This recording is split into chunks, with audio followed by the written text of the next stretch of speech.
바보처럼 살라고요? 오늘 시편 37편을 통해서 우리에게 주신 말씀의 제목입니다. 여러분, 우리나라의 고전 소설 가운데 흥부전, 춘향전, 홍길동전 이런 등등을 보면 대부분이 권선징악이 주제인 것이 많습니다. 사람들은요, 다른 사람들이 막 떵떵거리고 악인들이 큰소리 치며 사는 것을 보면서도 그런 것을 부러워하고 닮고 싶은 사람은 없어요. 비록 어렵게 살더라도 춘향처럼 지조를 지키고 또 욕심을 버리고 약자를 돕고 다 그렇게 살아야 한다고 생각해요. 그래서 주인공들이 막 고생하고 힘들다가 마지막에 악당을 물리치고 이길 때 모두가 환호성을 지릅니다. 권선징악은 양심의 소리예요. 근데 우리 하나님의 백성, 성도는 양심의 소리보다 훨씬 높은 차원에서 온유한 사람으로 살아야 할 이유가 있습니다. 자, 오늘 말씀을 들으면서 온유하다라는 것은 무슨 뜻인지, 온유하게 살면 어떻게 되는지, 또 온유하게 살면 여러 가지로 불리한 일이 많을 텐데 굳이 왜 온유하게 살아야 되는지, 이런 깨달음을 얻으시기를 축원합니다. 자, 온유하다 그러면 여러분 탁 생각나는 말씀이 하나 있는데, 마태복음 5장에서 예수님이 산상수훈에서 8가지 복 있는 사람에 관해서 말씀하세요. 사람들이 줄여서 팔복 그러는데, 그 8가지 가운데 세 번째 말씀이 이런 말씀이죠. 온유한 자는 복이 있나니 그들이 땅을 기업으로 받을 것이며, 이것이 세 번째 하신 말씀이에요.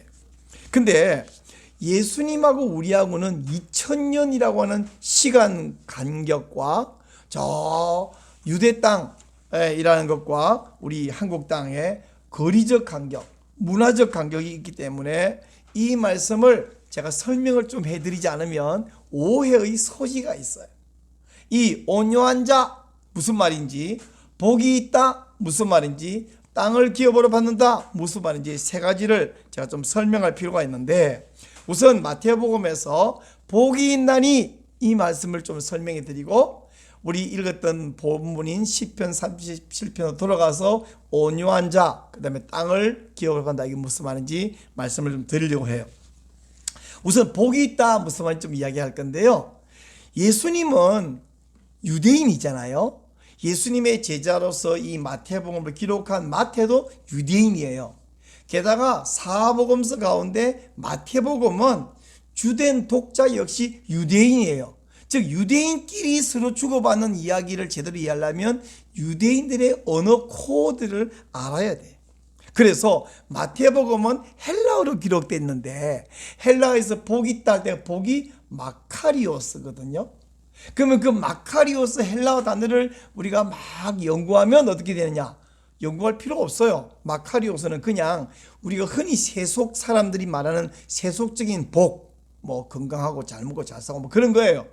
그러니까 그 단어를 막 연구할 게 아니라, 비록 마카리오스라는 헬라어 단어를 빌려왔지만 그 단어를 사용할 때 마태가 생각했던 히브리적 개념이 뭔지, 또 그 말을 듣는 유대인들이 생각하는 그 히브리적 개념이 뭔지, 이게 더 중요하거든요. 그러면 구약 성경에서 복 혹은 복 있다 이러면 딱 떠오르는 단어가 있는데, 시편 1편 1절 이런 거 다 외우죠. 복 있는 사람은 악인의 꾀를 따르지 아니하며 죄인의 길에 서지 아니하며 오만한 자의 자리에 앉지 아니하고 오직 여호와의 율법을 즐거워하여 그 율법을 주야로 묵상하는 자로다 이랬어요. 자, 여기서 복 있는 사람 할 때 그 복은요, 히브리어로 아쉐르라는 단어인데, 그 아쉐르라는 단어는요, 세속적인 복, 잘 먹고 잘 사고 건강하고 형통 이런 의미보다는 여호와 하나님과 함께하는 거, 그런 의미예요. 시편 145편에 가면 이런 말씀이 있어요. 이러한 자는 복이 있나니 여호와를 자기 하나님으로 삼는 자는 복이 있도다 이렇게 말했거든요. 거기서도 아쉐르라는 단어를 사용했는데, 이는 뭘 복을 많이 받는다라는 개념보다 하나님과 함께 동행하는 것, 그런 의미예요. 그래서 온유한 자는 복이 있나니 그들이 땅을 기업으로 받을 것이며 할 때 온유한 자는 뭘 많이 받는다는 보다 온유한 자에게 여호와 하나님이 함께 하신다, 이런 의미예요. 자, 그건 복이 있다가 그런 뜻인 걸 알았으면 온유한 자는 무슨 뜻이고 땅을 기업으로 받는다, 이건 무슨 말인가? 예수님이 이 말씀을 하실 때에 그 말을 듣는 청중들은 누구든지 당연히 시편 37편을 떠올렸을 것입니다. 사실 예수님도 시편 37편 11절을 인용해서 그 말씀을 하신 거예요. 유대인들은 아주 어릴 때부터 회당에 가서 날마다 성경을 읽는 걸 듣고 거의 달달 외웁니다. 그래서 이 말을 할 때에 유대인이라면 누구든지 시편 37편 이게 떠올라가요. 이걸 예를 들면 이래요. 보세요. 우리나라 사람 가운데 내가 죽은 것을 적에게 알리지 마라, 누구 생각나요? 당연히 이수지 생각나죠. 애 어른 없이 다 이걸 보고 눈만 끔뻑끔뻑하면 우리나라 사람 아니야, 외국인이지. 요즘 외국인도 알더라고 그런 말, 그죠? 그 말을 듣는 순간 다 이수지 떠오르는 것처럼 온유한 자는 복이 나니 땅을 기업으로, 온유한 자 땅 두 개만 나누면 유대인은 다 시편 37편 다윗 이게 떠오른단 말이죠. 자, 그러면 이제 시편 37편을 떠올린단 말은, 예수님이 이걸 인용했다는 말은 온유한 자가 땅을 차지한다는 말을 알려면 시편 37편으로 가봐야 돼. 자, 여러분, 옛날에 이 설교를 제가 안 했을 때라면 마태복음 5장만 갖고 이게 무슨 말인가 막 고민한 사람이 있을지 몰라도 시편 37편을 연결해서 설교한 다음에는 이 말을 이해하려면 이것만 고민하지 말고 시편 30편 연결해서 원래 시편 30편 다윗이 뭐란 말했나 해서 이해하면 좋겠습니다. 자, 그러면 이제 우리가 읽었던 오늘 본문 시편 37편으로 가볼 건데, 시편 37편 읽으면 여기에 두 가지 이미지를 대조적으로 보여주는데, 첫째는 풀, 둘째는 빛입니다. 한번 보겠습니다. 2절 말씀 제가 볼게요. 그들은 풀과 같이 속히 배임을 당할 것이며 풀은 채소같이 쇠잔할 것이며. 풀과 채소는 다르잖아요. 맞아, 달라요. 그건 우리 생각이고, 히브리인들은 재미있는 습관 하나 있는데, 말을 하면 똑같은 말을 반복을 하는데 표현은 바꾸어. 그러니까 이 풀, 채소는 전혀 다른, 풀은 못 먹는 거고 채소를 먹는 거지만 사실은 막 쑥쑥 자라는 식물을 의미하는 차원에서 같은 단어다, 같은 의미다 이해하시면 되겠고, 6절 가보세요. 내 의를 빛같이 나타내시며 내 공의를 정오의 빛같이 하시려다. 예, 정오의 빛, 작별하는 태양빛을 이야기하고 있습니다. 자, 우선 풀부터 좀 생각해 볼게요. 여러분, 풀이 여름에 얼마나 잘 자라는지 농부들은 하나같이 풀과의 전쟁을 치르고요. 자그마한 그 텃밭, 주말 농장 하나만 해도 풀이 막 얼마나 돋아나는지 실감을 합니다. 이스라엘에는 우리하고 좀 달라 온열의 풀이 자라는 게 아니에요. 이스라엘은 가을부터 봄까지가 우기이고 봄부터 가을까지는 건기인데, 우기에 비가 많이 오거든요. 그러면 우기에 특별히 봄에 막 풀이 막 돋아날 거 아닙니까? 12월 1월에 비가 많이 오고 이제 2월 3월에 비가 좀 적게 오지만 여전히 우기예요. 그럼 뭐 2월 3월 풀이 막 자라겠죠. 그러다가 4월 되면 비가 안 오기 시작해서 올해는 비가 하나도 안 올 뿐 아니라 5월만 되면 우리나라 7, 8월처럼 막 뜨거운 햇빛이 내리쬐어요. 그러면 이스라엘 가보면요, 땅이 바짝 말랐고 거기 막 돋아난 풀도 싹 말라 죽어버렸습니다. 자, 그렇게 막 돋아나다가 말라 죽은 풀과 자기라는 태양빛, 그 마구 돋아나던 그 풀이 뭐와 같다? 악인들이 그러하다, 악당들이 그러하다. 그러나 의인은 강렬한 햇빛 같을 거니까 다 말라 죽어버릴 것이다. 이것을 대조해서 우리에게 보여주고 있는 것이 시편 37편의 다윗의 시입니다. 자, 이런 개념, 두 이미지를 가지고 시편 37편을 기록했는데, 예수님이 이 말씀을 인용해서 자, 마태복음 8복에서 마태복음 5장 5절에서 온유한 자가 땅을 기업으로 받을 것이다 말씀했거든요. 그러면 여기서 온유한 자, 이게 무슨 말이냐? 역시 헬라어로 보면 안 된다 그랬어요. 근데 또 헬라어를 봐야 되는데, 헬라어에서는 이 온유한 자라는 말이 프라우스라는 단어인데, 그 단어는 뜻이 뭐냐면 부드럽다, 겸손하다, 동정심이 많다, 영어로 말하면 젠틀하다, 그런 뜻이에요. 하지만 이 말은 어디서 인용해 왔다고요? 구약 10편 37편에서 인용했잖아요. 그러면 10편 37편에서 말하는 히브리어는 부드럽다, 겸손하다, 젠틀하다, 그런 뜻도 있지만 그 말의 원래 뜻이 뭐냐? 원래 뜻은 아나우라는 히브리어 단어는 원래는 가난하다, 고통받는다, 이런 뜻이에요. 무슨 뜻이라고요? 가난하다, 고통받는다. 가난한 사람은 마음속으로는 교만은 있어도 겉으로는 어때요? 겸손할 수밖에 없죠. 부자 앞에 뭐 고개를 숙일 밖에 없죠. 그러니까 결과적으로는 겸손한데, 원래 의미는 겸손하고 부드럽다는 말보다 원래는 가난하다. 가난하면 또 고통스럽죠. 그래서 이 아나우가 가난하다, 고통스럽다가 원래 뜻이라는 거죠. 그런데 중요한 것은 뭐냐면, 이 사람들이 가난한 이유, 고통받는 이유가 힘이 없고 빼앗겨갖고 어쩔 수 속수무책이라서 가난하고 고통스러운 것만이 아니라, 능력이 있는데 힘이 있는데 안 뺏고 그냥 뺏긴 채 가만히 있는데, 왜 가만히 있냐? 하나님을 믿고 의지해서 하나님이 손서주도록 기다리는 차원에서 이 사람들이 가난하고 이렇게 고통스럽게 됐다는 거예요. 아니, 세상에 힘 없고 뺏긴 건 알겠지만 힘 있는데 뺏기고 도로 되찾지 않고 멍하게 있는 그런 사람이 어디 있을까요? 네, 있어요. 그런 사람 어디 있냐? 대표적인 사람이 바로 다윗입니다. 여러분, 다윗이 어떤 사람인지 아세요? 다윗이 처음 등장한 것은 골리앗을 무찌르는 데서 등장하잖아요. 어떤 화가가 골리앗 앞에 선 다윗을 소년이라고 했다고 오해를 해갖고 10살쯤 되는 꼬맹이를 그림에 그리는데, 그건 오해예요. 소년이란 말은 젊은이란 뜻이고요, 정확한 의미는 청년이 맞아요. 다윗이 골리앗 앞에 나서기 전에 곰과 사자와 싸워서 이긴 적이 있다 그랬죠. 자, 10살짜리 키 한 150cm 정도 되는 소년 꼬맹이가 사자랑 싸워서 이길 수 있나요? 사자랑 곰과도 싸워서 이겼던 사람이고, 골리앗 앞에 정확하게 물매를 이마에 딱 맞췄는데, 그것도 우연히 아무리가 던졌더니 툭 맞아 딱이 아니라 곰 움직이는 목표물을 수없이 던져서 맞추는 연습을 했을 거라고 저는 생각해요. 그리고 아무리 스스로 돌이 가서 맞았다 치더라도 골리앗의 칼을 뽑아서, 골리앗의 칼이 조그마겠어요, 크겠어요? 그 무거운 큰 칼로 골리앗의 목을 잘라서 들고 돌아온 사람이에요.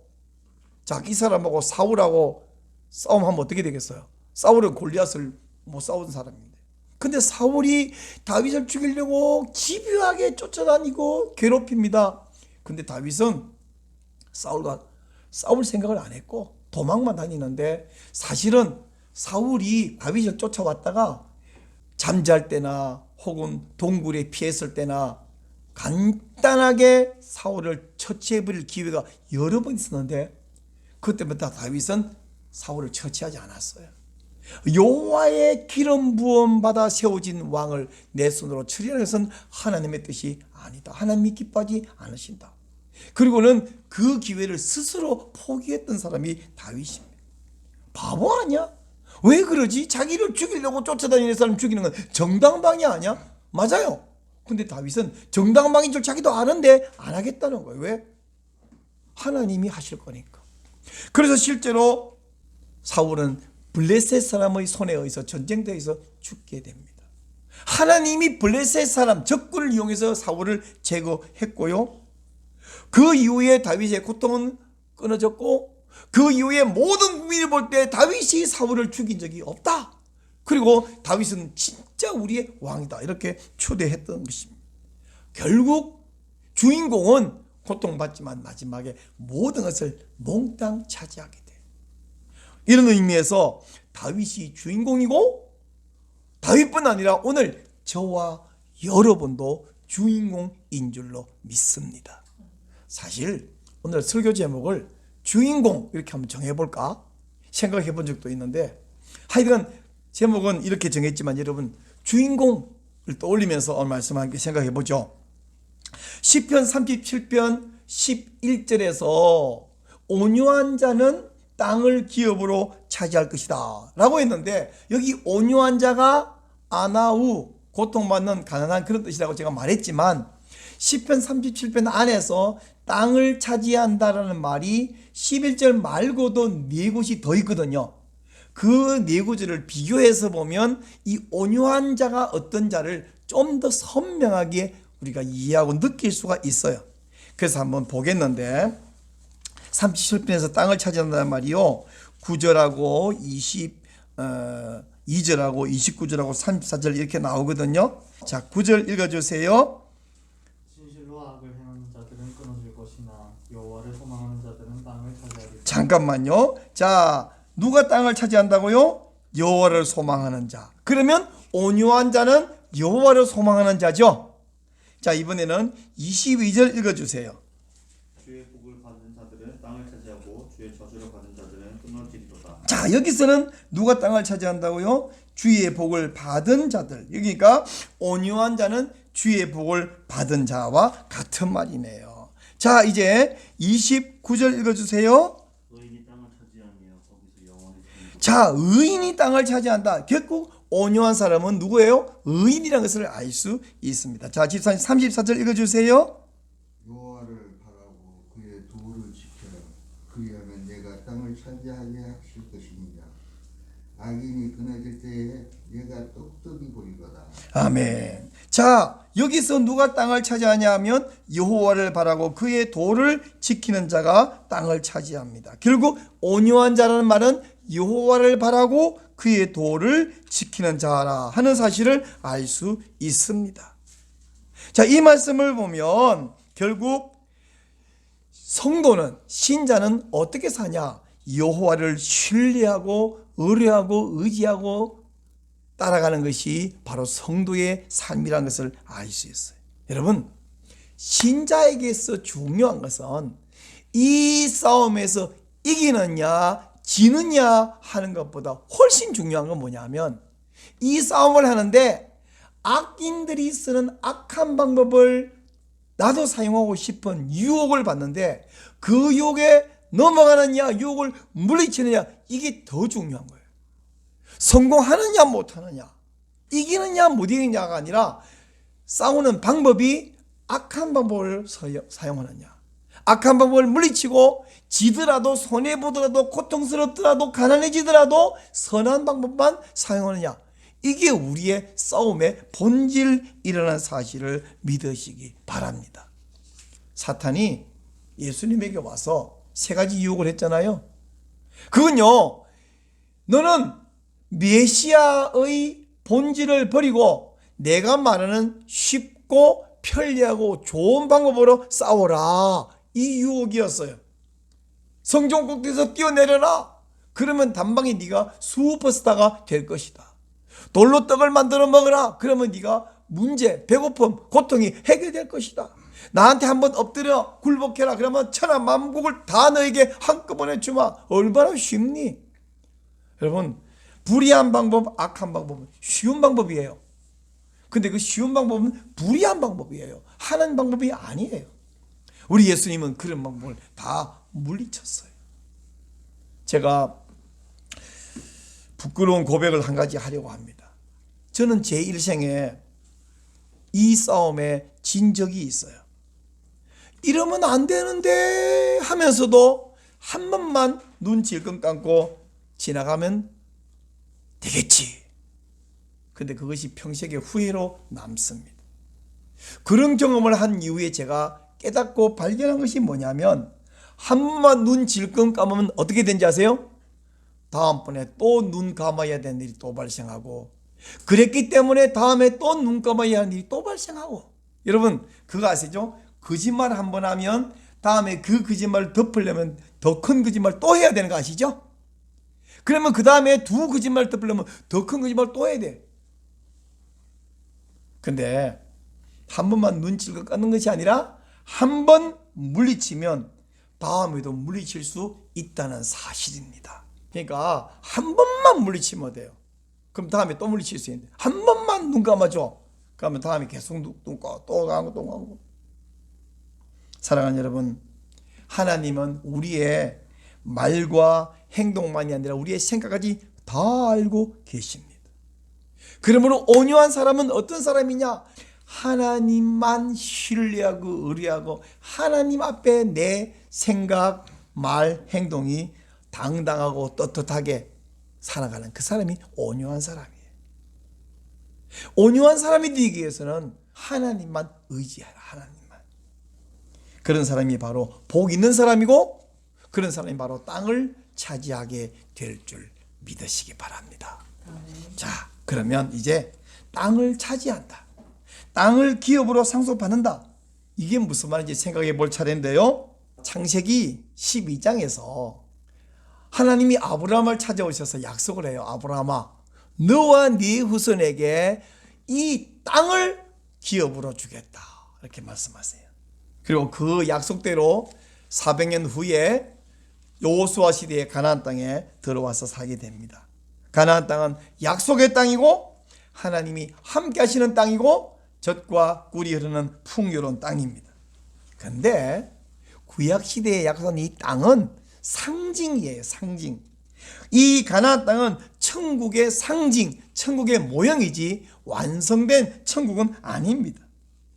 그래서 이 땅에 살다 보면 아직 천국이 들어온 게 아니니까 땅을 빼앗아가는, 여러분 땅이라는 것은 모든 걸 다 뺏기는 거거든요. 쉽게 말하면 목숨을 뺏는 거예요. 땅을 빼앗아가는 그런 악인들이 종종 생깁니다. 이럴 때에 내 권리를 빼앗아가, 내 목숨을 빼앗아가, 내 집을 빼앗아가, 내 회사를 빼앗아가, 그럼 나는 아무것도 안 남는데 다윗을 죽이려고 쫓아다니는 사울 죽이면 아무것도 안 남잖아요. 이럴 때 하나님을 의식하지 않는다면 이렇게 되겠죠. 수단과 방법을 가리지 말고 네가 나를 부당하게 공격했으니 나는 정당방위로 똑같이 공격해서 네가 나를 죽이려고 하니까 너 죽기 전에 내가 너를 죽이고 말 테야. 수단 방법 안 가리고 빼앗긴 땅을 되찾아야 되는 거예요.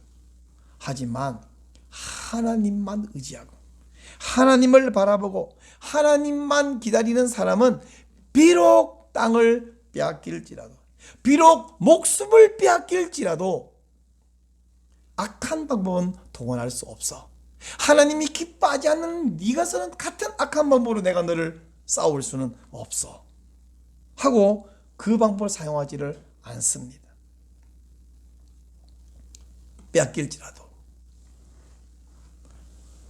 악한 방법을 쓰기보다는 하나님께서 해결해 주기를 기다리는 사람, 그 사람이 성경이 말하는, 다윗이 말하는, 예수님 말하는 온유한 사람입니다. 이럴 때 그런 온유한 사람을 지켜보시는 하나님께서 뭐라고 말씀하시고 무슨 조처를 내리실까요? 적어도 우리 하나님은 이렇게 말씀하지는 않으세요. 얘야, 참 답답하구나. 내가 너에게 준 네 권리도 못 챙기고 네 밥그릇도 못 챙기니 넌 진짜 바보 어리석은 사람이로구나. 너 그래갖고 세상에 살아남겠니? 라고 말씀하지는 않으세요.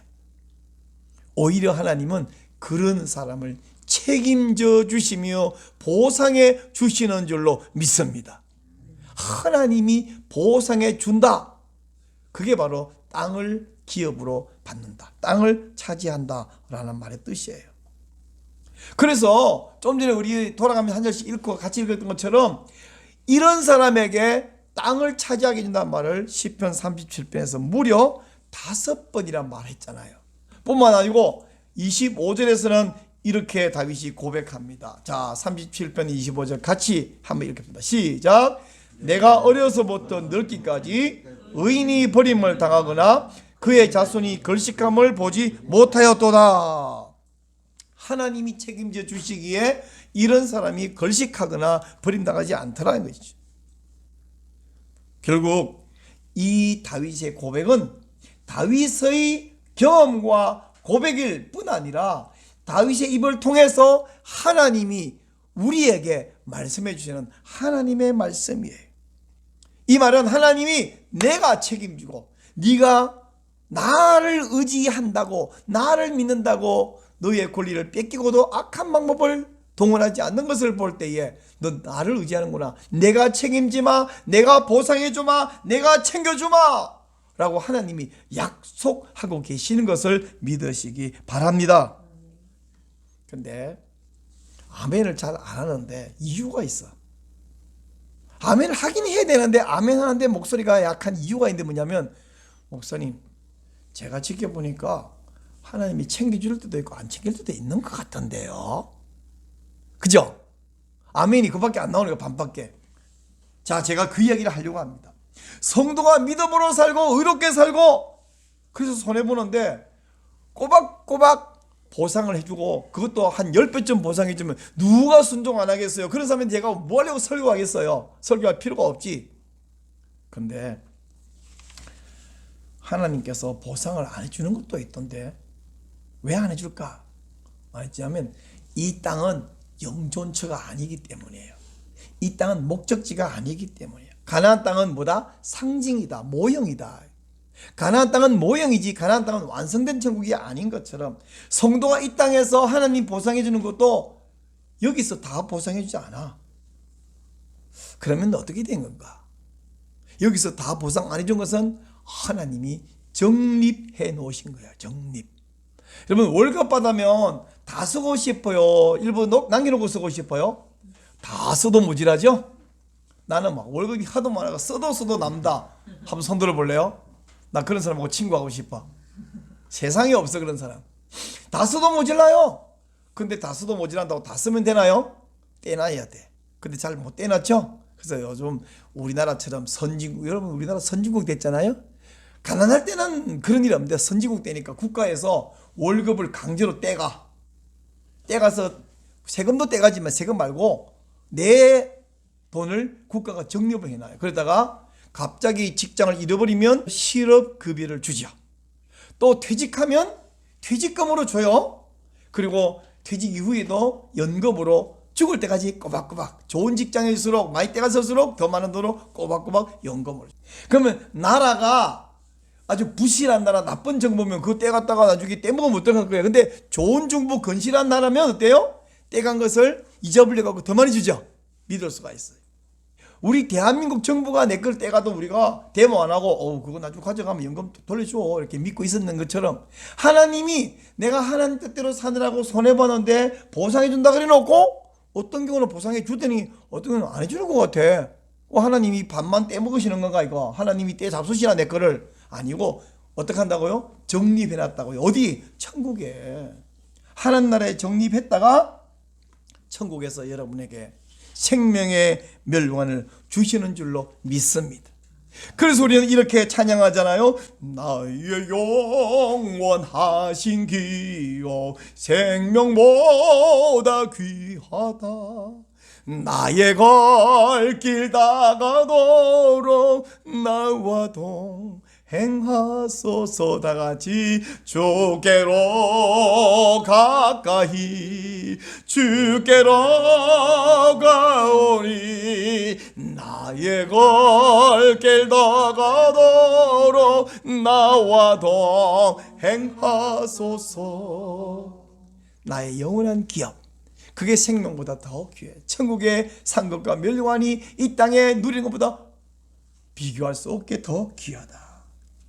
근데 그런 말씀을 드려도 여러분이 아직도 아멘이 90%밖에 안 되는 거 있죠. 10%가 모자라는데 뭐가 모자라냐면 세상에 우리를 괴롭히는 악인이 저 바깥의 불신자나 저 다른 나라 원수이면 좀 견디기가 좋겠는데 가끔 나를 괴롭히고 내 권리를 뺏어가는 사람이 어디 있냐 그러면 우리 교회 안에 있어.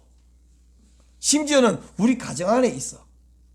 그럴 때 우리는 훨씬 더 견디기가 어려워요. 다윗을 죽이려고 하던 사울은 외국인이에요? 아닙니다. 불신자예요? 아니에요. 하나님 기름 부어 받아 세운 왕이에요. 그 왕이 다윗을 죽이려고 합니다. 아무 죄 없는데. 이럴 때 훨씬 감당하기가 어려워지잖아요. 이럴 때 우리 어떻게 하고 싶으냐면 내가 그 사람을 혼내주고 그 사람을 빼앗아오고 그 사람한테 창피를 주고 할 수만 있으면 아주 명예와 계급을 실추시켜서 매장해 버리고 싶은 마음이 막 올라옵니다. 근데 다윗은 그렇게 안 했어요. 참 판단력이 없고 우유부단해서 그랬을까요? 우리 그렇게 생각하나요? 아니요. 다윗은 뭘 믿었냐? 하나님은 온유한 자를 도우신다. 이걸 믿었어요. 사도 바울도 이렇게 말합니다. 로마서 12장 19절. 내 사랑하는 자들아, 너희가 친히 원수를 갚지 말고 하나님의 진노하심에 맡기라. 기록되었으되 원수 갚는 것이 내게 있으니 내가 갚으리라고 주께서 말씀하시니라. 하나님이 말씀하세요. 오물 치우는 거는 비켜 내가 할게. 쓰레기 치우는 거는 비켜 내가 할게. 너는 그런 거 하지 마. 네 손에 오물 묻어. 네 손에 피 묻히지 마. 내가 할게. 내가 갚아줄게. 내가 치워줄게. 내가 해줄게. 너는 비켜. 라고 말씀할 때 아니에요. 내 쓰레기는 내가 치울 거예요. 오물이 묻을지라도. 그렇게 떼쓸 필요가 없죠. 시편 37편에서 말하는 이 온유한 사람은 제가 아무리 좋게 표현해도 바보 같은 사람이에요. 근데 우리 보고 온유한 자가 되라는 말은 바보처럼 살아라 하는 얘기예요. 오늘 설교 제목입니다. 바보처럼 살라고요? 왜 우리 교회 바보처럼 살라느냐? 이유를 설명하는데 시편 37편에는요. 왜냐하면 이라는 단어가 8번 나와요. 근데 여러분 성경에 아무리 봐도 안 보일 겁니다. 히브리어 성경으로 봐야만 보이거든요. 근데 번역하는 분들이 접속사를 상당히 많이 놓치고 생략한 경우를 보는데 사실 접속사는 되게 중요하잖아요. 그래서 목사가 있잖아. 목사가 설명해 되어 있잖아요. 히브리어 단어로 왜냐하면 키라는 말인데 키라는 말이 모두 8번 나오는데 8번 다 말하려는 게 아니라 딱 한 곳만 말하려고 2절만 말해요. 2절. 자, 여러분 1절 2절 사이에 이렇게 했어요. 1절 악을 행하는 자들 때문에 불평하지 말며 불의를 행하는 자들을 시기하지 말지어다. 왜냐하면 그들은 풀과 같이 속히 배임을 당할 것이며 푸른 채소같이 쇠잔을 거시기 때문이다. 이렇게 되어 있어요. 무슨 이야기냐? 내가 바보도 아닌데 무능하지도 않은데 바보처럼 살고 빼앗기면 어떻게 되냐? 하나님이 아시고 하나님이 보시고 하나님이 책임지시고 하나님이 채워주시고 하나님이 보상해 줄 것이기 때문이다. 아멘. 그들은 태양이 장렬한 뜨거운 여름에 우기 때 막 돋아나던 풀이 싹 말라버린 것처럼 속히 쇠잔할 것이기 때문이다. 우리 주 예수님이 언제 오셔요? 속히 오실 것이기 때문입니다. 여러분, 믿음으로 사시느라 잃어버린 거 많죠. 믿음으로 사시느라 마음 아프셨던 일도 많죠. 기도는 하는데 하나님은 대체 어디 계시는지 안 보이고 안 잡혀서 갈등하시는 경우도 있으시죠. 목사님은 늘 설교하는데 성경은 늘 말하는데 왠지 성경대로 안 되는 것처럼 고민하신 적도 있으시죠. 하나님이 여러분을 아십니다. 그리고 위로해 주시면서 보상해 주십니다. 이미 제가 말씀드린 것처럼 다 보상 안 해주는 것 같습니까? 천국에 적립해 놓으십니다. 그러므로 여러분 오직 하나님만 의뢰하시고 온유한 자가 되시기를 바랍니다. 아멘. 이 땅에서 주의 복을 받고 땅을 차지하는 자가 되시기를 바랍니다. 뿐만 아니고 천국에서 영원한 천국에서 멸관을 받는 신자가 되시기를 바랍니다.